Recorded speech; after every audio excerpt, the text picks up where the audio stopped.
Hello everyone, welcome back to the channel. In this video, I'm going to walk you through how to turn off comment notification on WordPress. So if you want to turn off comment notification, here's a quick guide on how to do that.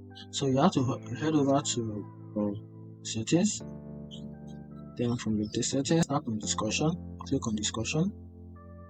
This will take you to this discussion menu. So shall waiting for someone to check the now in the discussion settings. Here's it. You scroll all the way down to email me ever. This is it. Email me ever. Then make sure you uncheck these two buttons.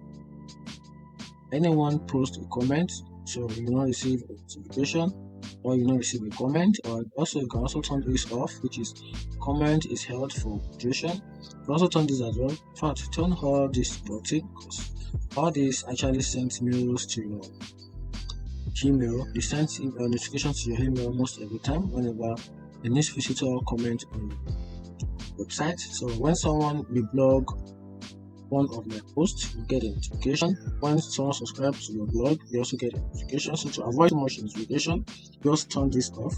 Check this and check, then scroll the way down, then tap on save changes. That's how you can turn off comment or turn off comment notification in WordPress. Find this video helpful, turn on the notification button and follow.